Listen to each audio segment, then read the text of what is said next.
ठाकरे विरुद्ध शिंदे नव्हे, ही मराठी अस्मितेची लढाई आहे. महाराष्ट्राच्या राजकारणात गेल्या काही वर्षांत जे काही घडलं ते फक्त ठाकरे विरुद्ध शिंदे यांच्यातलं राजकीय युद्ध आहे का, की या संघर्षामागे त्यापेक्षाही मोठा प्रश्न दडलेला आहे? शिवसेनेची फोडाफोड, आमदार खासदारांची पळवापळवी, पक्षाच्या नावावर आणि चिन्हावरून संघर्ष, घटनात्मक संस्थांच्या भूमिकेवर उपस्थित होणारे प्रश्न, या सगळ्यामुळे महाराष्ट्राच्या राजकारणाची विश्वासार्हता कुठे पोहोचली आहे?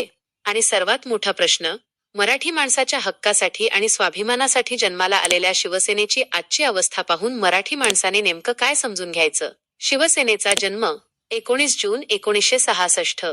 मुंबईत एका संघटनेचा जन्म झाला. नाव होतं शिवसेना.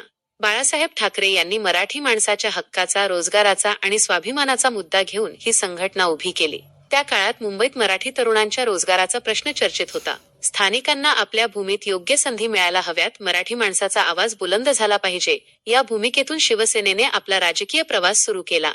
शाखा उभ्या राहिल्या, कार्यकर्ते जोडले गेले आणि पाहता पाहता शिवसेना मुंबईपासून संपूर्ण महाराष्ट्राच्या राजकारणातील एक मोठी ताकद बनली. मराठी माणसासाठी शिवसेनेचा प्रवास, मराठी माणसाचा रोजगार, मुंबईवरील मराठी माणसाचा अधिकार, स्थानिकांचे प्रश्न, महापालिकेपासून विधानसभेपर्यंतचं राजकारण, या सगळ्या मुद्द्यांवर शिवसेनेने आक्रमक भूमिका घेतली.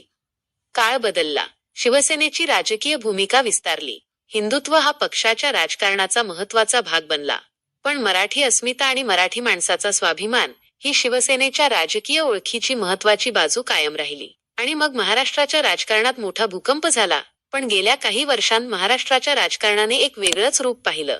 पक्षांमध्ये फूट, गटबाजी, सत्ता संघर्ष, आमदारांची पळवापळवी, खासदारांच्या भूमिकांमध्ये बदल आणि त्यातून निर्माण झालेली नवी राजकीय समीकरणं. शिवसेनेतही मोठी फूट पडली. एकीकडे उद्धव ठाकरे यांचा गट, तर दुसरीकडे एकनाथ शिंदे यांच्या नेतृत्वाखालील गट.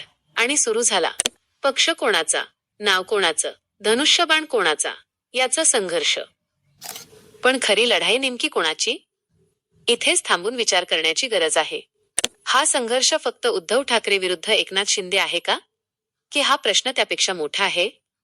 कारण निवडणुकीत मतदार जेव्हा एखाद्या पक्षाला मतदान करतो, तेव्हा तो फक्त एका व्यक्तीला मतदान करत नाही.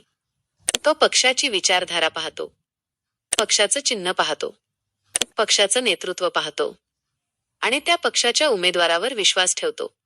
मग निवडणुकीनंतर लोकप्रतिनिधींच्या भूमिका बदलल्या, पक्ष फुटला, गट बदलले, तर त्या मतदाराच्या जनादेशाचं काय? हा प्रश्न केवळ शिवसेनेचा नाही, हा प्रश्न संपूर्ण लोकशाहीचा आहे.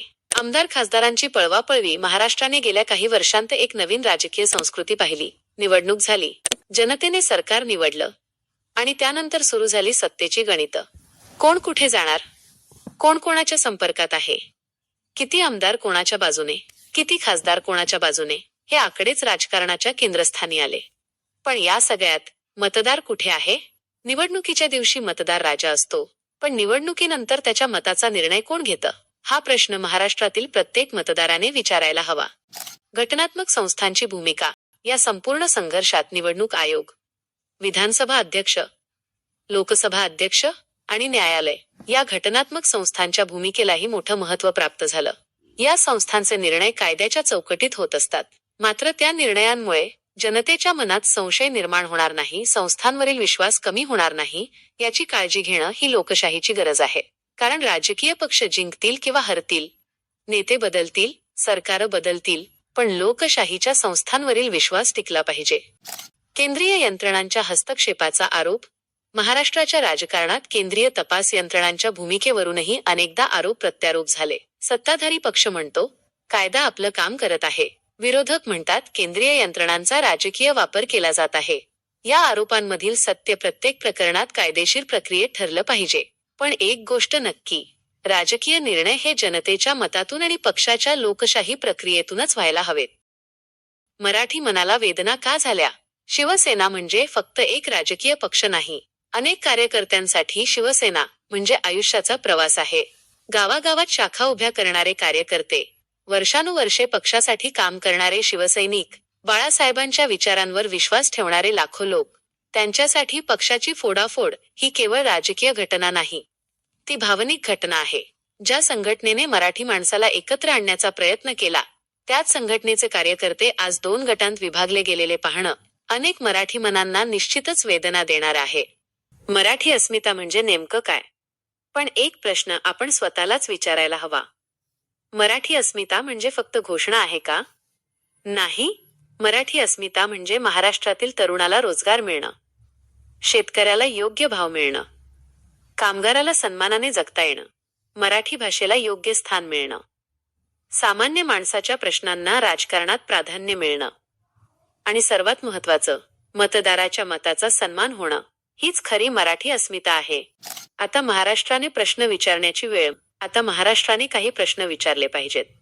पक्षफुटीच्या राजकारणाचा फायदा नेमका कोणाला होतो? आमदार खासदारांच्या पक्षांतरामुळे मतदाराच्या जनादेशाचं काय होतं? राजकीय पक्षांमध्ये अंतर्गत लोकशाही किती आहे? घटनात्मक संस्थांवरील जनतेचा विश्वास कसा टिकवला जाणार? आणि सर्वात महत्त्वाचं, महाराष्ट्राच्या राजकारणात पुन्हा एकदा सामान्य माणूस केंद्रस्थानी कधी येणार?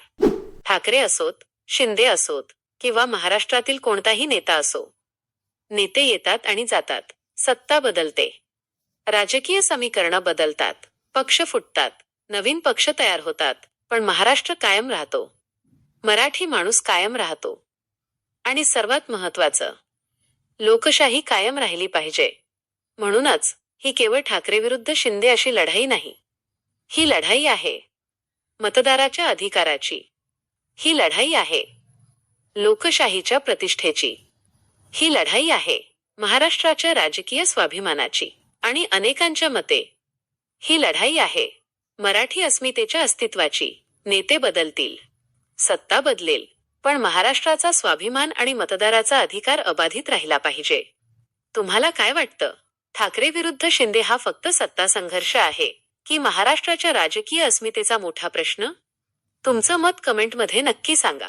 व्हिडिओ आवडला असेल तर लाईक करा, शेअर करा आणि चॅनलला सबस्क्राईब करा.